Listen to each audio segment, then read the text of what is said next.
Hello everyone, you're welcome to the program. Thank you for joining us in this edition of The Inside over Equinoxe Television. I am Babla Jonathan. Today we are examining some key aspects of the Head of State address to the nation, the nationwide address of the President of the Republic of Cameroon on the 31st of December 2024, in which he highlighted a number of issues, and we are looking at what he said concerning the forthcoming presidential election this year in Cameroon. And the President of the Republic said he remains determined to continue serving the nation, raising concerns about his possible candidacy in the presidential election that will be coming up later this year, at a time when there have been calls for a change at the helm of the state, with bishops of the Roman Catholic Church rising up to say that the President of the Republic has to step down and give way to another leader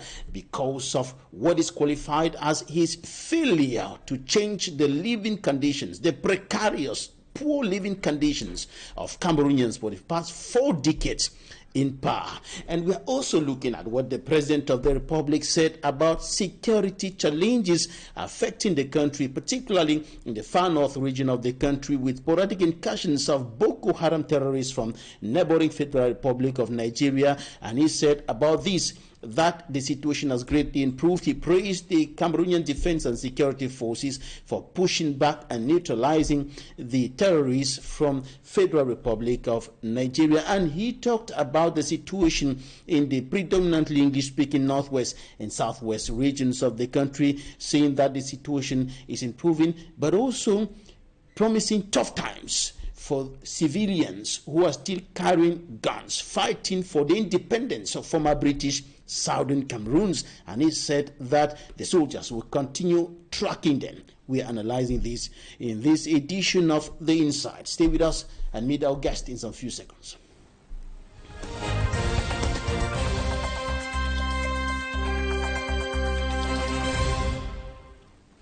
Thank you once more for joining us. Our first guest in this edition of the program is NDIWUM Emmanue. He's a civil society leader, member of the Association of Civil Societies for Sustainable Development, and of course he is also a founding member and Secretary General of the the New Era Youth for Africa, NEYA.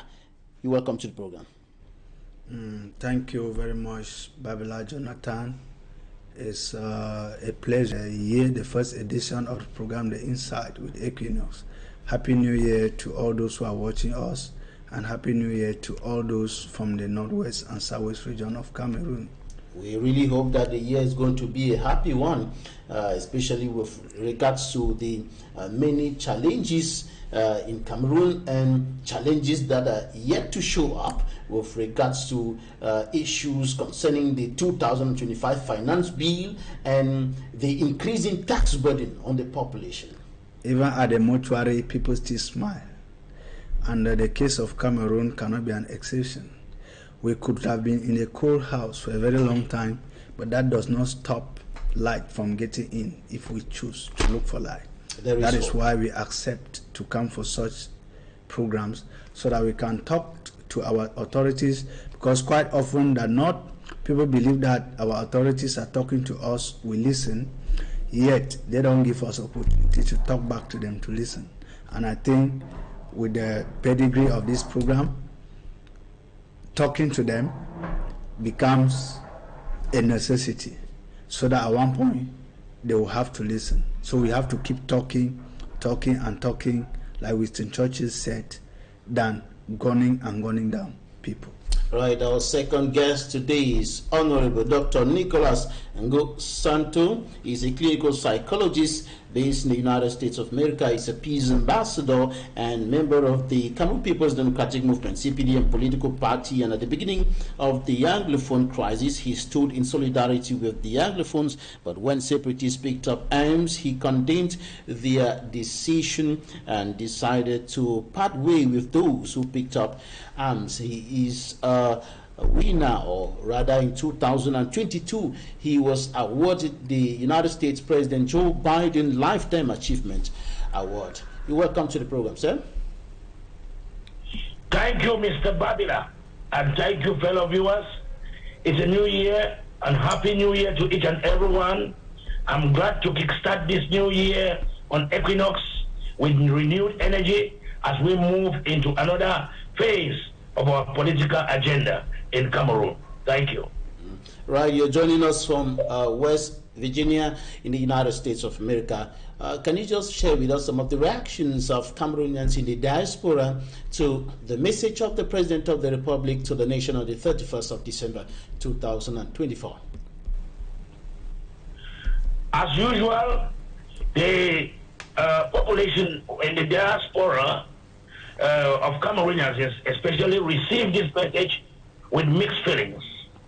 Mixed feelings because there is a cross-section of Cameroonians who think that it is a repetition of the same Arabian Night entertainment, whereas within the CPDM party, there is division right now because there are some who applaud the decision, especially that of stating that he is strong to run again for 2025, whereas some positivists and some people who want to see that there should be some progress within the party of the CPDM, they stand for other candidates to be chosen as possible alternatives, because they think that age is something that is natural, and it comes with fatigue, it comes with dementia, it comes with other natural attributes that to control or keep on manning a state in that particular kind of age is not okay. It's not a good decision. So in this particular edition, I will be weighing in from using many lenses because I wear many hats as a clinical psychologist, political scientist, and a member of the CPDM party. I will be quite objective. I know that some members of my party will not be happy with what I will say here because I will be as strong as possible because I mean good for Cameroon. Thank you. Now, before we proceed, let's take a listen to what the President of the Republic said about his determination to continue serving the nation. I can assure you that my resolve to serve you remains steadfast and grows stronger by the day as we address the immense challenges facing us. NDIWUM Emmanue, when you listen to the President of the Republic saying what is his determination, saying his determination to continue serving the nation, what came to your mind? You know, the President's speech to the nation on the 31st of December 2024 was just another rendezvous that he respected with the nation. And in this speech, I personally saw in it or looked at it as it was coined with a lot of humor. It's a lot of humor. His determination to serve the state, to serve the nation, to serve the people. No one can dispute that. What worries us is that his silent mode of determination has become almost obsolete. You know, a president who doesn't communicate, you will bear with me that in a year, Cameroonians listen to their president twice, which is very much insufficient. They will listen to him on the 31st of December. They will listen to him on the 10th of February, which is very sad. I want to tell you, if you look at countries like the US, President Biden is before the press after almost every 48 hours. The elected Donald Trump faces the press almost every day. That's leadership. Leadership goes with communication. You have to be in contact with those you are leading, those you are managing. How do you lead people in total silence until it has gone to a level where people are defending thesis on le silence du président? And in all of this, for 42 years, some Cameroonians still think and still believe that he is the man of the hour. He is the driver to lead that bus that is taking Cameroon somewhere. If many people do not like President Biya, I for one, I like him. When we were growing up, each time we turn around and we saw a picture of President Biya, we were just smiling, happy. We thought that this picture could lead us to somewhere, someday, somewhere very important. But as time passes, we discover that the handsomeness of the president on the picture did not reflect his activities in the country. How do you explain the fact that he is still very determined to take the country forward, whereas some time ago he was leading, he was managing the country from another man's country abroad, which even gave an opportunity for some pundits to think and spread false rumor that he was dead. All of this comes back to what I said. If he is thinking that he is still determined to continue leading Cameroon in silence, we say no, it is not good. If there's another formula, I mean, for 42 years it is grace. Like I said, on the 31st of December, this man has enjoyed divine grace, Babila Jonathan. This man has enjoyed natural grace. To be at this age, bearing on you the political problems of a country like Cameroon, which is very complicated, social and economic problems of the country, at this age, and then you are still working, you are still able to come and deliver a speech, means that God so much loved you that he gave you 90-something plus years to live on earth. Is it not time to thank God, to just make a thanksgiving to God, that no, to have given me this age is enough? However, I have served my people. This is time for me to leave my people and advise them for the time left in my life before I leave, to render account to God, rather than sit there against the will of the people. Some people will tell me, those who follow the program will tell me, if you are not for the president, we are for the president. But I will also tell them, isn't it their right? It is their right. That's why I'm coming up with that statement, because I know it is their right, and it is equally my right to say I no longer want the president because he has been there for long. It is equally the president's right to life, because those who are increasingly calling for him to come again are violating his life, his right to life. He has the right to live. After serving for a very long time, he deserved a resting period with his grandsons and daughters. Did you see? Simple as that. Did you see in that statement declaration of his candidacy for the 2025 presidential election? There is never a time for any presidential election so far in Cameroon that Mr. Biya has stood up and said directly that I'm standing until on the eve. And I will tell you that the last presidential election in 2018, he simply went to a Twitter and told Cameroonians that I have decided to heed to your calls, to your numerous calls for me to stand again. But until that point, everything was speculation.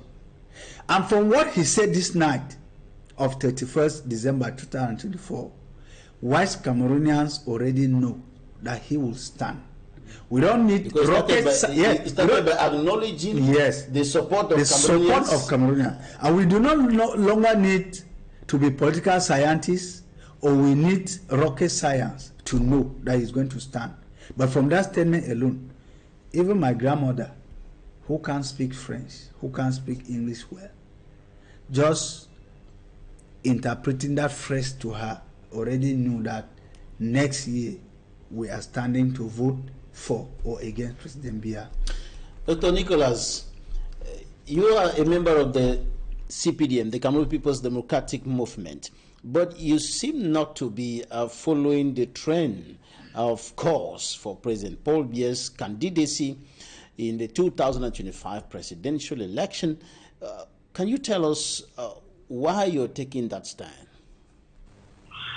Mr. Babila Jonathan, you know, being a professional and being a humanitarian worker, which means I am a clinical psychologist and also with a background in political science, I think that this party was born in 1985 in Bamenda, the CPDM.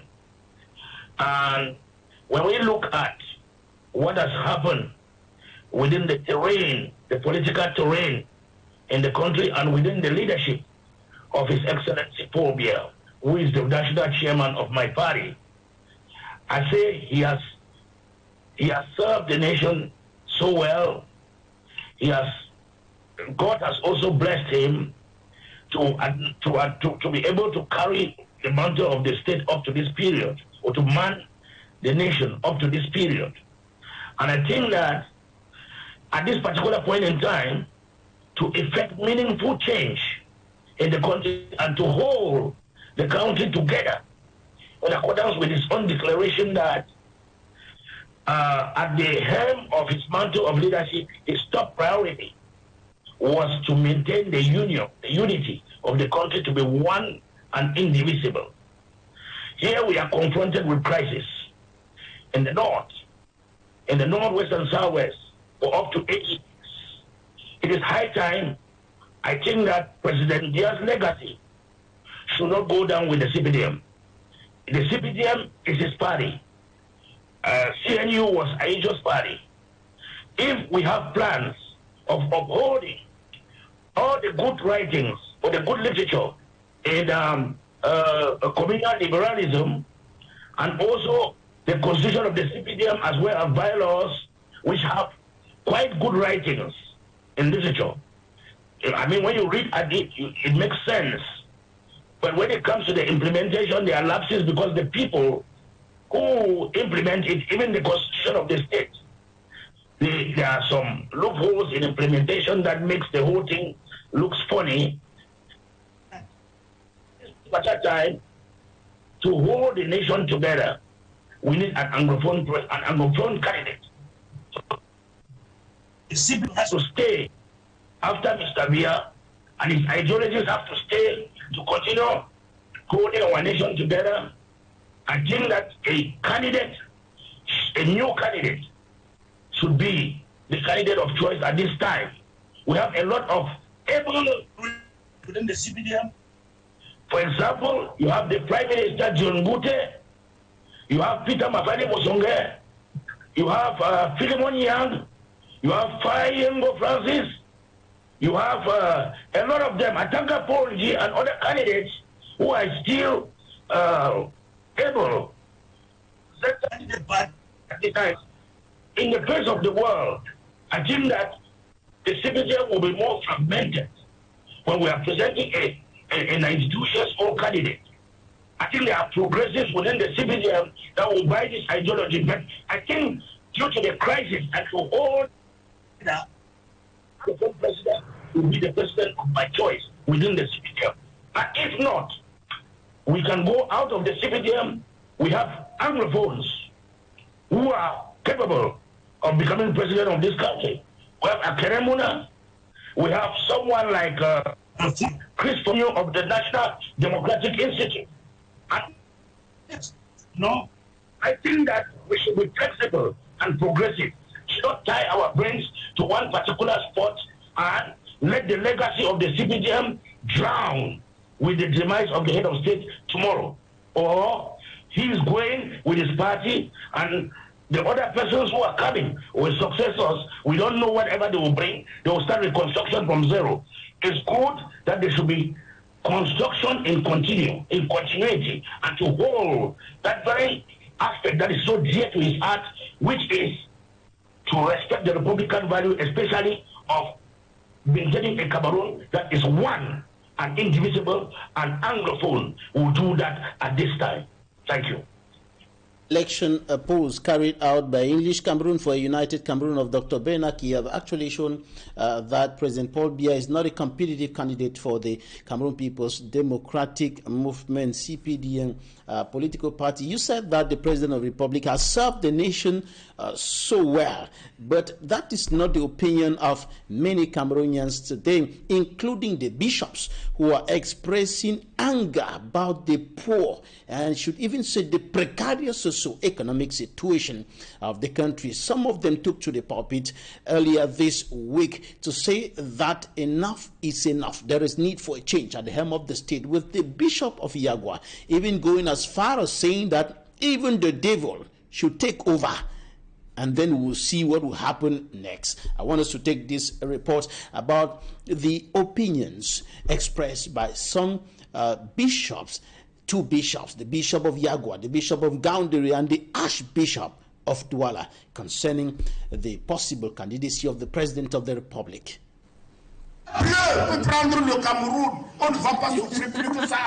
The bishops are angry about the poor socio-economic situation of Cameroon. To the Bishop of Yagua, His Lordship Barthélemy Yaouda, the situation is unbearable.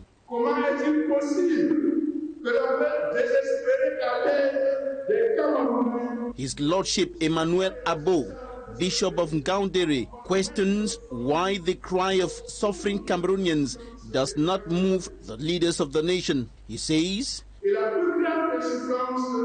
the greatest suffering of Cameroonians is the violation of their right to freedom of expression and threat to crush anyone who speaks out.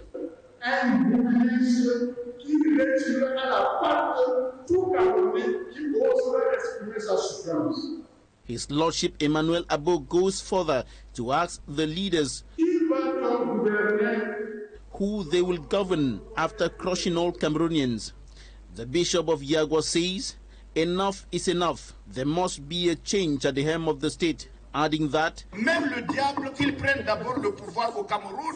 the devil should take over first and the rest will follow later. Amen. Amen.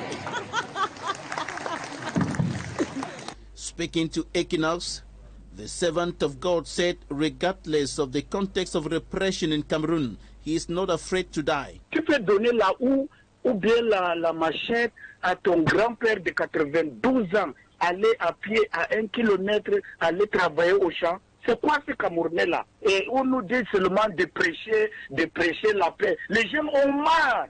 No. In his message to the nation, December 31st, 2024, President Paul Biya expressed his determination to continue serving the nation, raising concerns about his possible candidacy for the 2025 presidential election. Earlier, the Archbishop of Douala, His Grace Samuel Klida, said calls by militants of the Cameroon People's Democratic Movement for President Paul Biya to stand for re-election are unrealistic. Welcome back. NDIWUM Emmanue, the Bishop of Yagua, is asking the question, can you take a hoe or a machete and give to your 92-year-old father or grandfather who has to trek and tell him to trek for over 1 kilometer and go to the farm and do farm work? Is that feasible? Before I come to your question, I want to react to what my senior man, Dr. SANTO, said a while ago. Look, listen. CPDM has no legacy to leave for Cameroon. What we can do is, the lone legacy that Cameroonians are expecting from CPDM is, as of now, is a public apology. Apologizing to Cameroonians to have failed them this far. When I look through what, and he's talking from US, knowing fully well that in advanced country like US, the life they live there, compared to Cameroon, is day and night. Whereas we have everything that it takes to live like that. You cannot be talking about a legacy to be left for Cameroonians by CPDM, which was founded on the pillars of rigor, moralization, and integrity. I will look around Cameroon today. I say almost everybody in the government is struggling to win, to score a winning mark in the stealing of state funds, embezzlement. And that explains why everything in the country is at a sad level. Roots, that money is given for people to in fact, I don't want to go to the detail, but I just wanted to react by saying that CPDM per se has just one legacy to leave to Cameroon. Apologize to Cameroonians, drop their tools and go away. That said, I come now to your question of, I think the men of God, when they speak at times, they are inspired by God. They are not speaking from their physical and human person. The words of the 4 bishops that have spoken, except one, which is Father Bibi, that have not gotten his except with what I heard over your program the other day. The Archbishop of Yaoundé too, yes, who said something. Those who have spoken, that people have played the excepts here, I think they are not speaking from their human spirit. It's not from their human self. They are speaking from the spiritual realm of God. God will never come down in person to talk to you and I. They will use such people. If I am asking my question, the question, why is it that after their outings, all men of God in Cameroon from all denominations have not come? They need to align. God is talking to us at this particular time through these people. We need to align to them because there is nothing that any of them said that is lie, Babylon. They said Cameroonians have suffered enough, which is true. They said it is better for a devil to take over Cameroon before we even see what to do with that devil. In their interpretation, it could be that we need change at the helm of the state before we start fixing that change. No matter who taking over is taking over. We need somebody to take over. And even in democracy, it is still very right. At one point, we don't need a perfect person to take over an unperfect person. An unperfect person can take over another unperfect person. But the fact that there's change, just the change of one person, no matter how bad the person is, before another person comes in, the former bad person, the previous bad person would have changed something positive, no matter how small it is. If in 42 years we were talking about 4 presidents or 5 presidents, we would not have been where we are today, because everybody would try to write history different from that of his predecessor. Right. And about the feasibility of giving a hoe or machete to your grandfather, I am 92 years old. Only a wicked son will take a machete and give even to a 50 years old father to trek to the farm. It means you don't love those who gave birth to you. In this case, President Biya, who is the father of the nation, all those who are still saying that he should stand are wicked sons and daughters. They don't like him. They know that 92, giving him a machete, a hoe, to trek 1 kilometer to go and clear is not feasible. One, the energy. That's why the Archbishop of Douala said it is unrealistic. No, it's unrealistic. And I queue with Monsignor Cleda, Bishop Cleda, 100%. There's no debate about that. I don't care what politicians would say per their interpretation as to what Bishop Cleda said. But like I said, they are inspired by God. And you know what? There's a time in life that when the time of God comes, nobody changes it. No matter how strong you are in politics, you won't change it.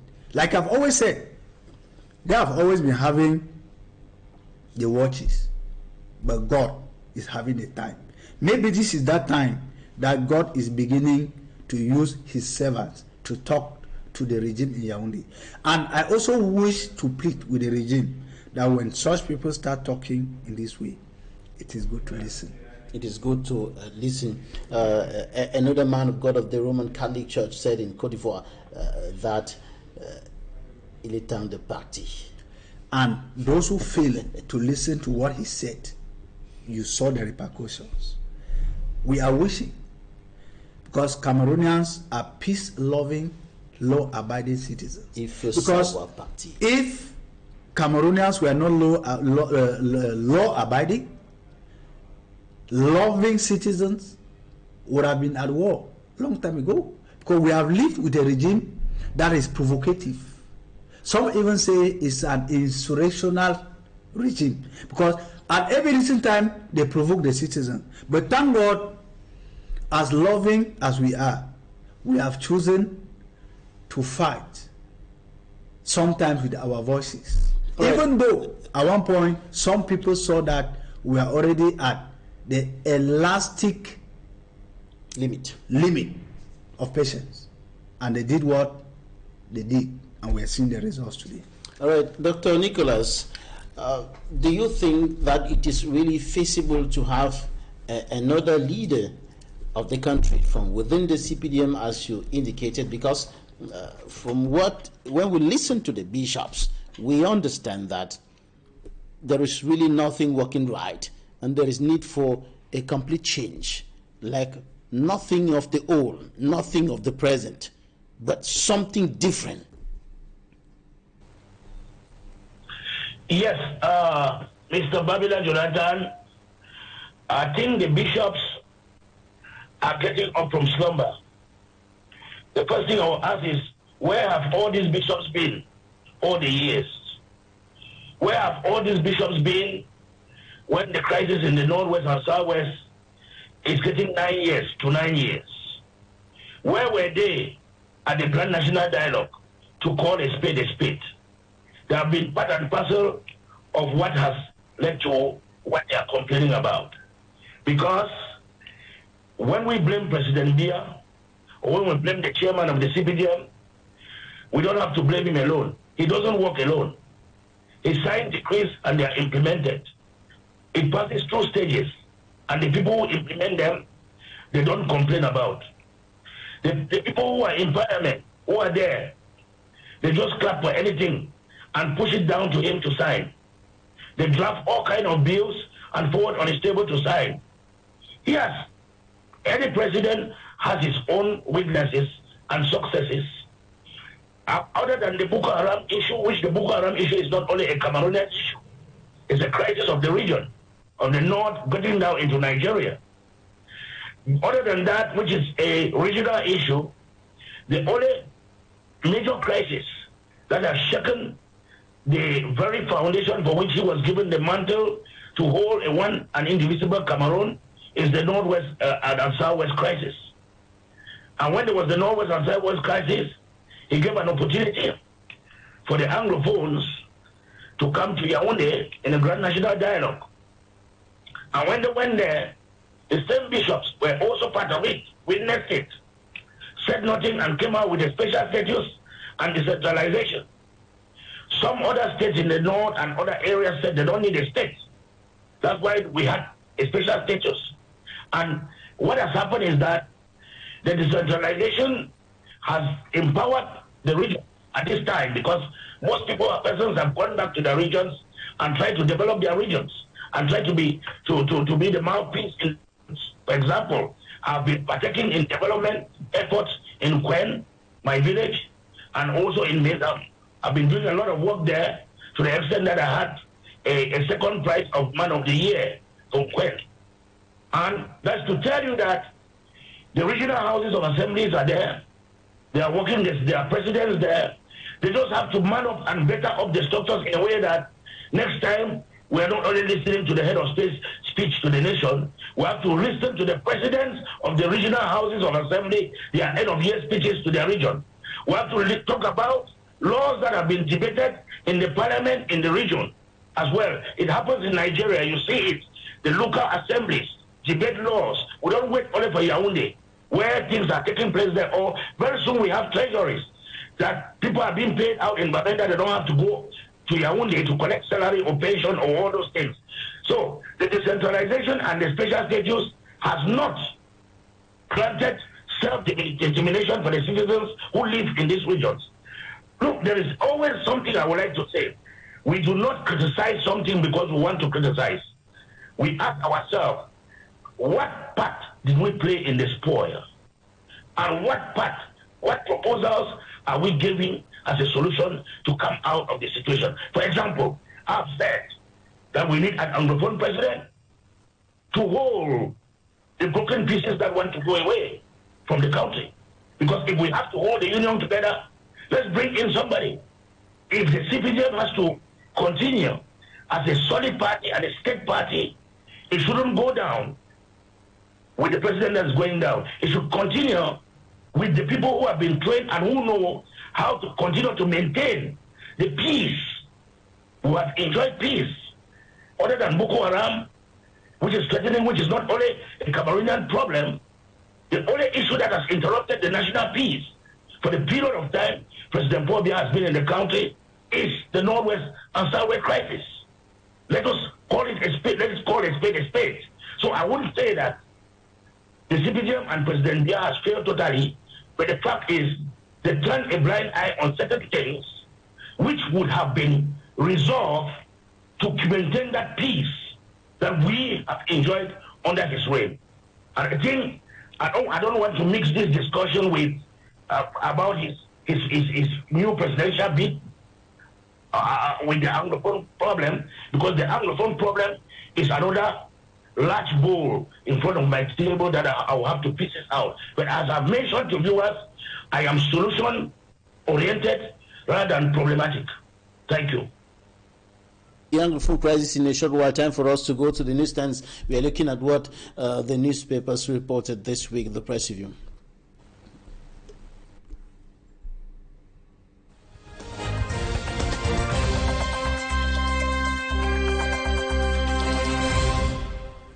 Right, we'll begin the press review with the National Daily Cameroon Tribune.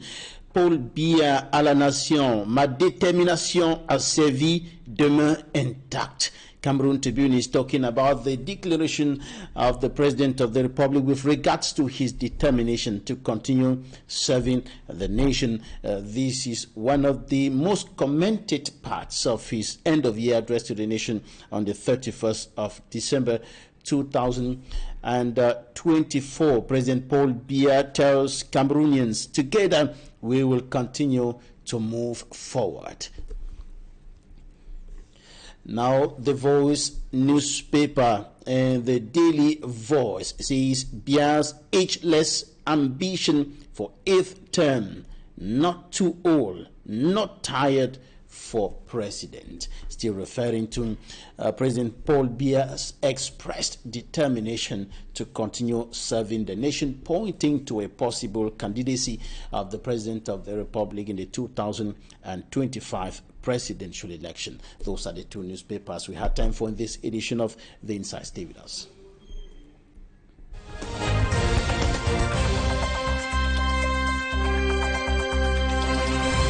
Right, the President of the Republic talked about the security challenges in the far north region of the country with the Boko Haram insurgency and the separatist security problems in the northwest and southwest regions of the country. Let's take a listen to what he said on this, and then we'll come back to analyze.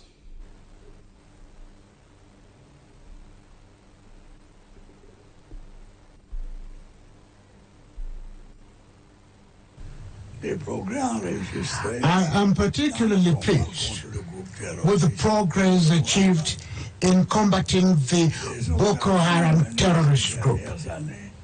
The operations carried out in recent years by our armed forces in the far north region has severely curbed the destructive capacity of these terrorists, who are now reduced to attacking only innocent civilians. I have also noted that the reconstruction of the northwest and southwest regions is progressing despite the atrocities being committed by some armed gangs which continue to target mainly the civilian population. It can never be overemphasized that the separatist cause championed by these purportedly enlightened beings is doomed to failure. Cameroon will remain one and indivisible. Such is the wish of the overwhelming majority of our compatriots. This is the very essence of the mandate given to me, and I will never fail to deliver it. My dear compatriots, you know my attachment to national unity, progress, and peace. You are witnesses of the action the government has been taking for years under my leadership to bring an end to this security crisis that is undermining the development of these regions and plunging many families into mourning. I take this opportunity to remind the members of this armed band that the nation is still reaching out to them.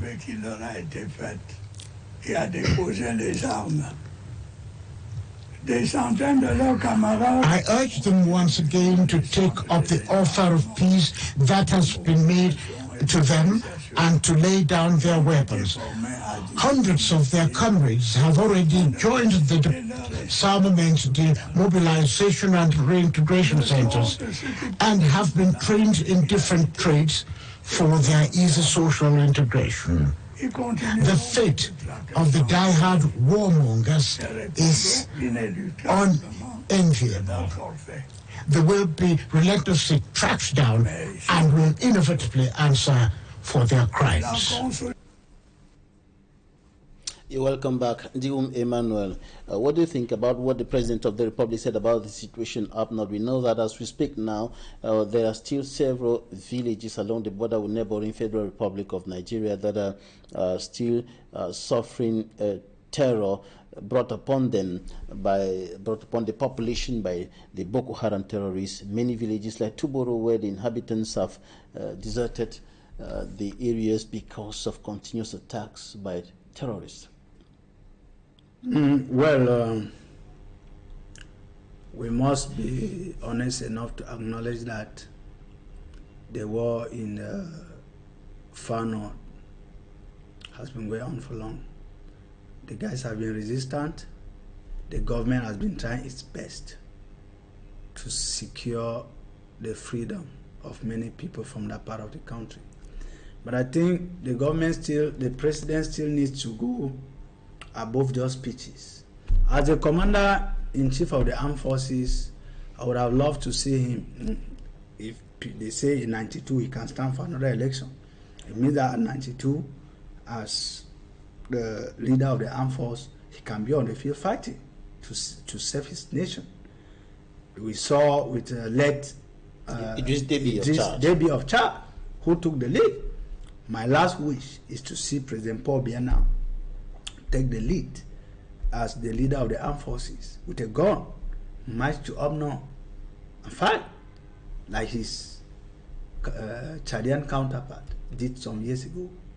That said, please, before you take the mic, wars usually end where they ought to have started, which is the table. The round table is better than round bullets. Round bullets have no friends, nor do they recognize those who fabricate them. I am talking this because Dr. SANTO mentioned something about dialogue in Yaoundé, which was a farce, which was a failure, was a monologue. And I don't know if he has a particular problem with the clergymen, because the impression he's giving is that they stayed for so long while they partake in the national dialogue that failed in Yaoundé. This is what I have to say. They were part of it. There's no gainsaying. But let me tell you that prior to the national dialogue, the government of Cameroon took the initiative to invite the civil society organizations, the men of God, political parties, to submit their proposals. Let Cardinal Tumi, the consultative talks with the Prime Minister. Let Cardinal Tumi, may his soul continue to rest in peace, submitted one of the voluminous booklets that carried the aspirations of the people from the samples he took from the field. Hundreds of pages. Hundreds of pages. The CRM and other political parties did same. Men of God did same. But let me tell you, before they got there, the agenda of the day was already set, which was above them. They could not control it. So everything that came out from that dialogue, as they call it, was the program of the government and not the submitted proposals of the various parties that took part in that dialogue. All right. The national dialogue came and went, yeah. And of course we are seeing some results on the ground, like the regional assemblies, the special status and all whatnot. But the situation has continued persisting. That is our concern. Okay. And now, Dr. Nicolas, the President of the Republic says there is improvements. The soldiers are doing well on the ground in the northwest and southwest regions of the country. But he also said that those who have refused to drop their guns and be reintegrated into the normal life trend will be tracked by the soldiers, of course. What's your opinion on this?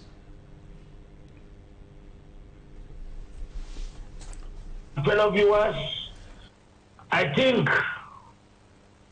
the Anglophone community was expecting something more greater than this, especially as we move into the new year. I will understand that picking arms was a last strategy of some, and thinking about separation did not come from the sky. It cropped up from the marginalization protest, the discrimination protest, the All Anglophone Conference meetings, and the disgruntlement about the neglect of the regions. And all that we understand that there are a lot of detainees in the prison who were victims of circumstance. They have never been politicians. They were teachers, they were lawyers, they were innocent persons who were picked up from their houses, put behind bars for years, depriving them to see their wives, their children and family members. I thought that this was a time when there would have been a Christmas gift of saying, this is your father. Go and enjoy, light the Christmas tree together. Return with your family. We expected that in this speech. We never saw it. I'm talking of clemency. To people like Pen Terence, Mancho BBC, who were not part of the armed struggle that we see today. You remember, some of us were people who went protesting, no matter being in the CPDM. I will tell you, any Anglophone, every Anglophone in the country is disgruntled about what has happened. Even those serving in the government, you saw Mbelamoki Charles, the senator in parliament, being disgruntled. Ngala Gerard is disgruntled. Dr. Nick Santos is disgruntled. Whether you are CPDM or not, Anglophones, we are disgruntled. Look, that's why I was talking about Anglophone president at this time, to try to heal the wounds that are in our hearts as Anglophones. This speech falls short of that Christmas gift or present to the Anglophones. This speech talks about, the only good aspect of this speech is only one sentence or in one phrase, which does not classify, no longer classify the Anglophone, the problem in Northwest and Southwest, as terrorism. Terrorism was referred to only on Boko Haram. Northwest and Southwest region and what is going on was referred to simply as some few armed gangs that have refused that they continue with arms. I can give credit to that maybe Anglophones have been those who are still in the crisis and those who are still manifesting. there have been a separation now between Anglophones being good people, working towards an indivisible Cameroon, whereas some few armed gangs are still continuing. Yes, they are still continuing because their parents are still locked up in Yaoundé. They are still continuing because their family members and siblings are still held in the jails across the country. They are still continuing because they are not happy. But the fact is, majority of those who join the marginalization protest from onset have decided to say, okay, let's give peace a chance. Let's work out things again and see how this union can continue. That's why some went to the national dialogue and came out with what came out, and now is the implementation phase of what came out from there, which some or majority or three-quarters no longer support those carrying guns. And to be sincere, I am happy also with the fact that the head of state made a call that these persons still carrying guns should throw the guns, come out of the bushes. He is still opening his arms to them to receive them. That is another part I love about that, which means the dialogue is in continuation. The dialogue has not ended. So whatever we're talking about here is anybody who is still carrying that arm should give peace a chance by coming back and trying to see whether something can be worked out, because if you are carrying that arm, you definitely know that the consequences is that you will be killed. We have lost a lot of lives. We shouldn't continue to lose more. That has been my stand from day one when I warned that the calamities of this carrying of arms going to be so profound. And that is true. I want to end there. Then I will come to address this issue of the DDR, the demobilization and whatsoever that was mentioned in this stage. Thank you. Tonika, NDIWUM Emmanue, tracking and killing separatists or separatist fighters or pro-independence fighters, is it the way out? No, it will never be the way out. It will never be the way out. Let me paraphrase the words of Dr. Ningwanyam, that even if you kill all the Anglophones and kill the ones that are still to be born, you will not have solved the Anglophone crisis. The way to go remains dialogue. And that is where I agree with Dr. Santos when he talks about amnesty. I was thinking that if it was not pretense, if we can give amnesty to people in Cameroon who have dropped guns, I want to align with him, but from another dimension. If people have killed like Shina Rambo in Cameroon and ended up, whether it's pretending or it's real, that they're in the DDR centers, it means that that's amnesty, right? The government should extend this hand of amnesty to the diaspora. There are a lot of diasporans who are very disgruntled because they have the money, they have the technical know-how, they have what it takes to invest back home.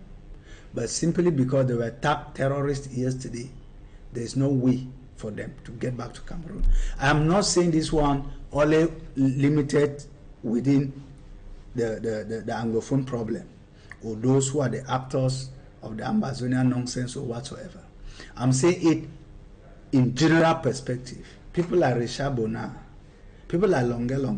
A list, the list is long. Let's just say any Cameroonian born child who is out of the country for political reasons or for chase out for whatsoever should be granted amnesty. That is a reconciliation.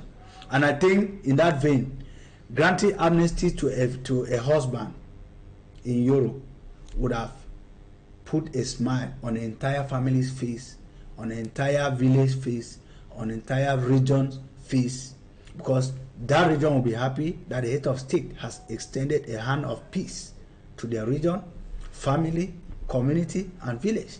And I think this tone. So all those who are in detention now, they should be liberated. Persons who are in detention, I said they should be released. Those in connection to the Anglophone crisis, like Manto, BBC, Penn Terence, and the rest, should be released. That voice of continuously saying that my gendarmes, my police, my army will track them down. The army is not safe. The police is not safe. The gendarme is not safe. Let me tell you, I was in Bamenda 2 weeks ago when these voices, as somebody calls it in Yaoundé, took control of Bamenda for about 6 hours. All cars that left Douala and Yaoundé ended at upstation, which means that what some people are saying in town is not what obtains back there in the theater of operation.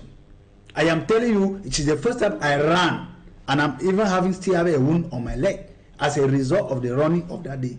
So, I think, and a few days after the head of state said that at least 5 soldiers are reported to have been killed in Akwaya. You are just corroborating what I'm telling you, that the gendarmes, the police, they are not safe. Where is the joy of a battle today? I even expected the head of state to openly say something about the missing deal, which was not the case. So I think time for the guns should be kept aside. Let's talk. Let the tongue do the magic. With an open mind, in truth and in love, this crisis will come to an end. Not force. The talking should be between... The talking, no. They used to ask, with whom should I dialogue? You cannot know who to fight with. I don't know who to dialogue with.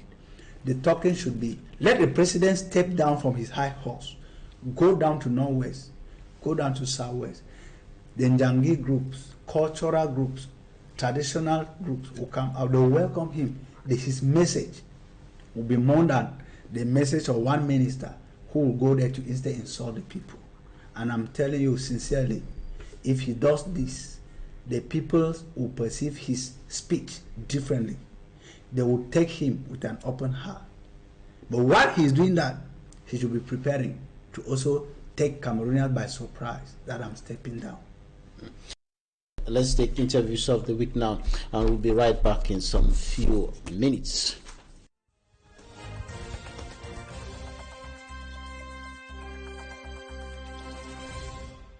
I think it's not enough for people to start or keep repeating the same things over and over and to hope that the results are going to be different.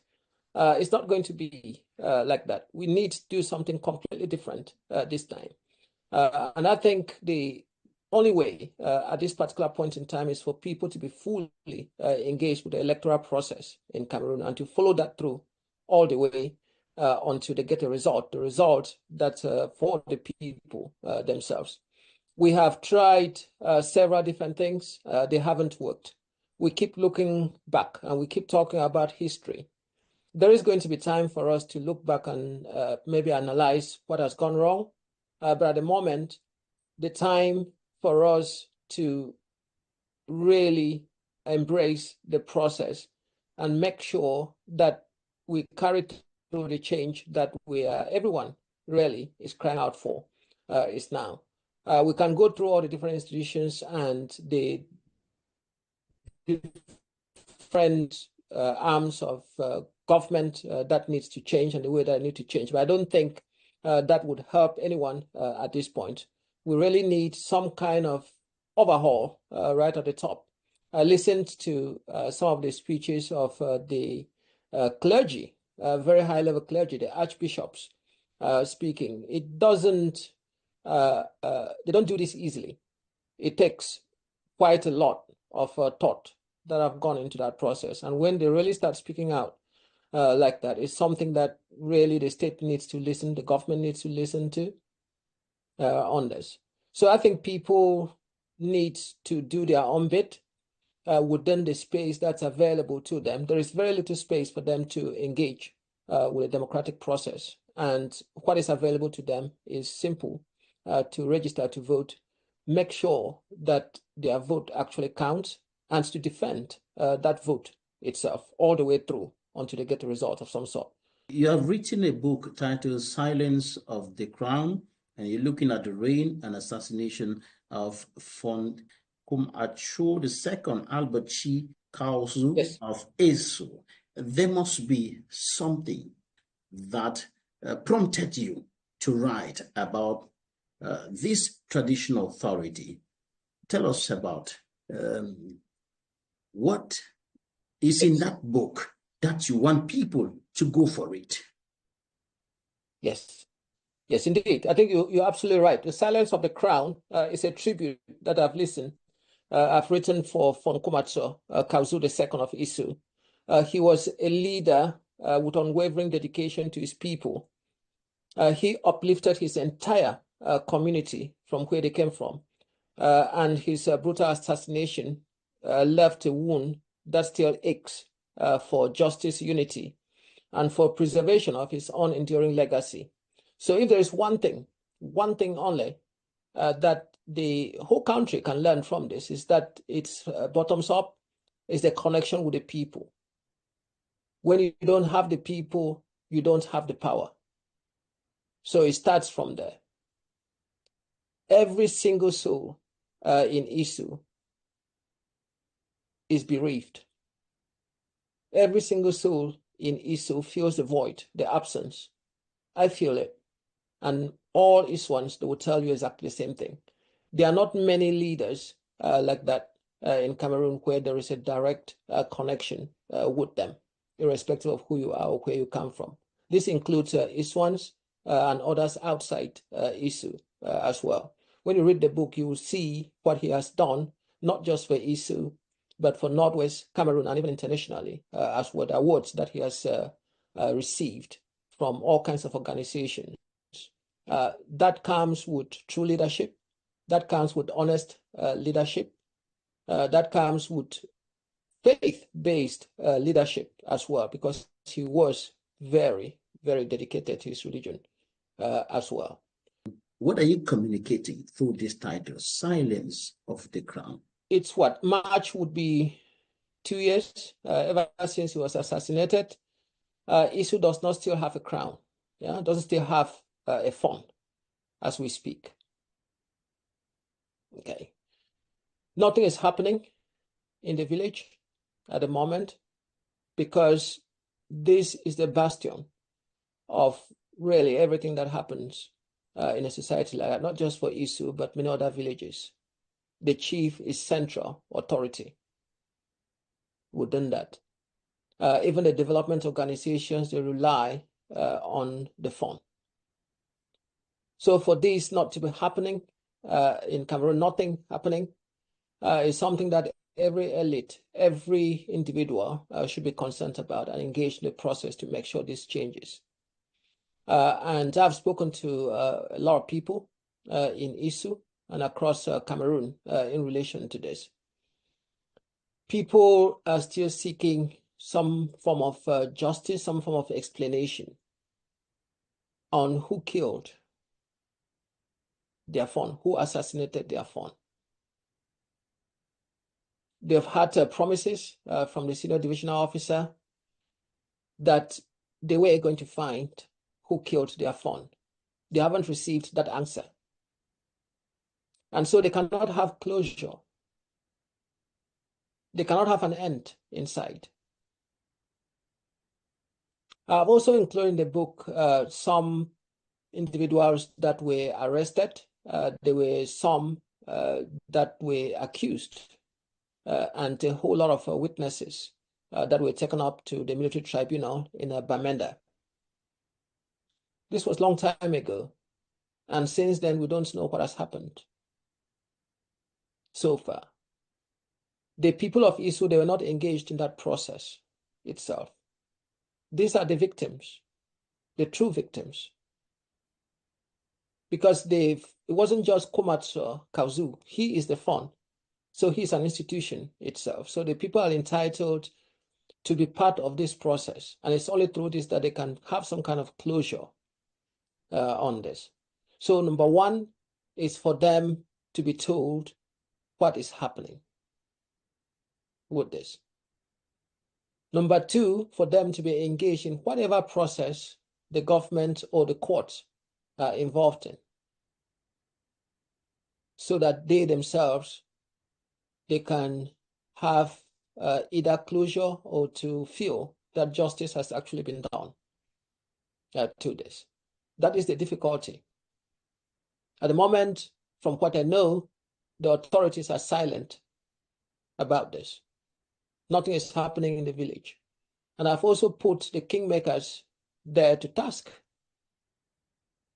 There is a process, which I've written another book as well, which ought to be followed.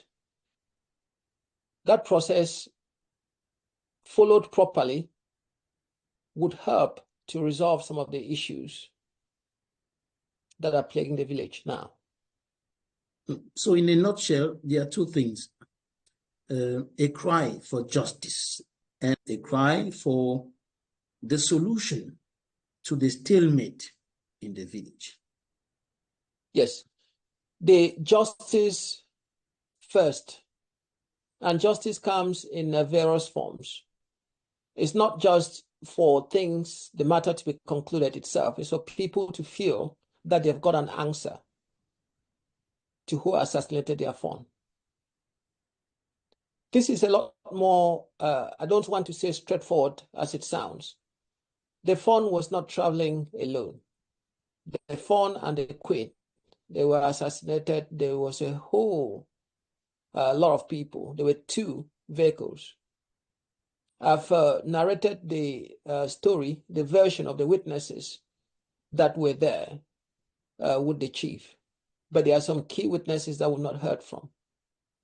And it's important that the authorities, they establish from their own testimonies what actually happened there. I mean, he had a driver. There were people in the back of the car. There was another car coming. So all of these things, it should not be as complicated as we're making it out to sound. If it is complicated, then there needs to be a proper explanation on why it is.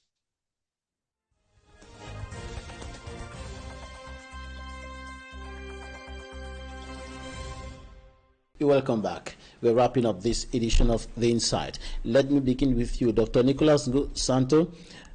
If you were to advise the President of the Republic now on 3 key actions that should be taken to open the way to lasting solutions to the Anglophone crisis, what will you tell him? I will frankly and honestly say the Anglophone crisis can only be resolved by an Anglophone president, without mincing words, because an Anglophone president is needed as a compensation to the union that was entered between the 2 states that came together to form the Republic of Cameroon today. And I will say that the Anglophones have been bitter because they have not been treated fairly in the union. I will say that he should take some moves right now in the form of clemency. First, to release everybody who has been detained as a result of this crisis or imprisoned as a result of the crisis of the Northwest and Southwest. And maybe, or perhaps, extend it also to some detainees of French Cameroon, both political prisoners and those who have crimes that are not related to murder and other mass killings, or are not a danger or threat to the general population. I would say that prior to this election, which is upcoming, there should be a conclave of the CPDM in which some wise people who do not necessarily come from the usual caucus of his henchmen talk to him and give him good advice. It's good to say the truth than to keep deceiving him that all is well. All is not well within the CPDM party, because if there were people who were given good counsel, who are not afraid to say what is true, like I've said, that at 91, 92 years, it needs to rest.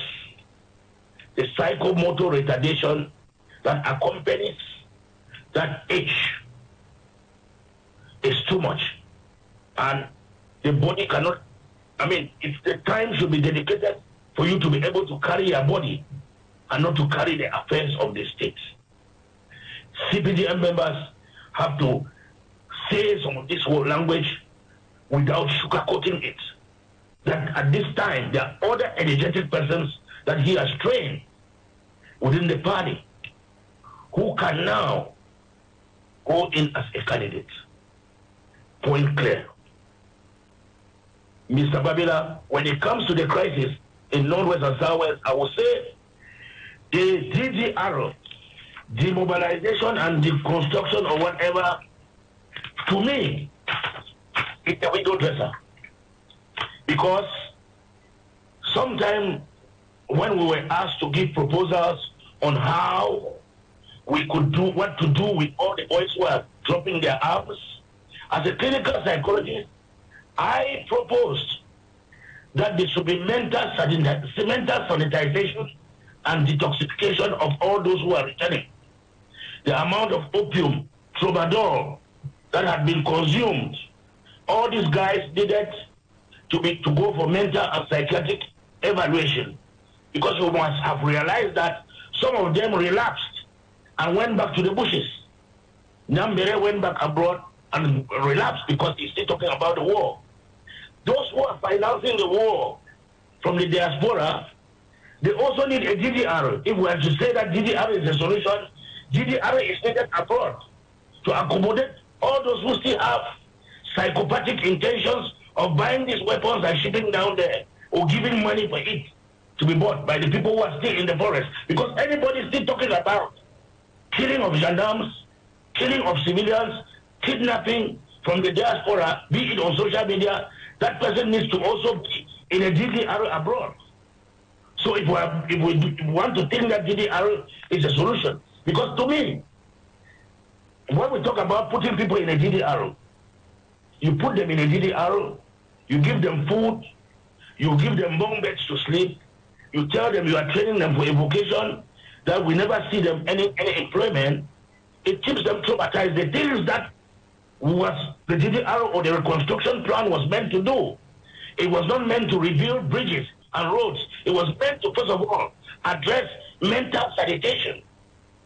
And that mental sanitation cannot be stabilized without you not being able to have a job, have an income, without your house that was burnt not having been replaced, without you still thinking of bereavement of your family member whom you have lost. You're suffering from post-traumatic stress disorder, anxieties, and depression. These people have not been treated. And when we talk about this, maybe the demobilization program and the budget only ends up in some bank accounts of persons that have charged with, who are buying houses abroad and investing for their children. It's not going better. I think my message to go to the head of state, not as an outsider, but a member of the CPDM, a peace-loving Cameroonian, an ambassador for peace, and a clinical psychologist in the United States who has won a Nigerian Lifetime Achievement Award from President Biden. Thank you. Thank you, Dr. Nick. NDIWUM Emmanue, before I put the same question to you, some few words on the reconstruction plan of the President of the Republic, which he said that is on course. Is it really on course? Well, it is. We cannot refuse the fact that it is on course. It is on course by the wrong moment, because it is another opportunity to swindle state funds, because there's no clarity. The atmosphere is not yet ripe for reconstruction. All right. So all the resources put there now is for the benefit of the few who have access to invest them. However, some like the regional president of the Northwest House of Assembly will say the contrary, because he will be showing you some hospitals and some schools, some other things that have been renovated and so on and so forth. But then, if there were three key actions that you will advise the President of the Republic to start like now, that to open the way to lasting solutions to the problems in the Northwest and Southwest regions? Very quickly, one, I already mentioned it and I'll mention again, there's no harm in repetition. If he can relax the minds of those families aggrieved by freeing those who are under detention in relation to the Anglophone crisis, that will be a step towards making peace.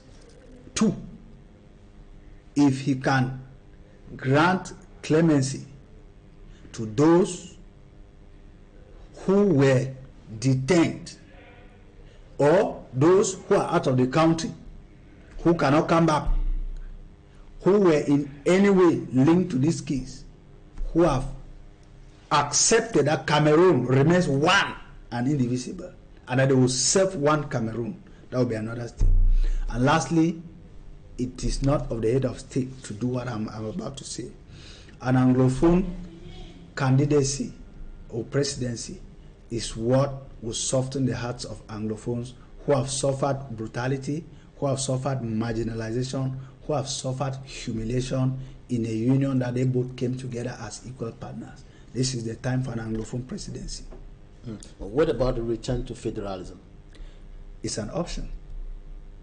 It has always been an option. Federalism, as we were before, we sit back on the same table, we discuss a way forward. Right, thank you so much, NDIWUM Emmanue, civil society leader, member of the Association of Civil Societies for Sustainable Development, and co-founder and secretary general of the New Era Youth for Africa. NEYA, thank you for coming. It was a pleasure, Babila Jonathan. Dr. Nicolas Santos joining us from West Virginia, the United States of America. Thank you so much for coming. You are a clinical psychologist based in the United States and militant of the Cameroon People's Democratic Movement, winner of United States President Joe Biden 2022 Lifetime Achievement Award. Thank you so much for your time. Thank you very much, viewers, and bye-bye. Thanks, ladies and gentlemen, for staying with us. That's it for today's edition of The Inside. You can follow us on our social media handles on Facebook and YouTube. You can also follow the rebroadcast of the program on Friday at 5 p.m. Thank you so much for your kind attention. God bless Cameroon.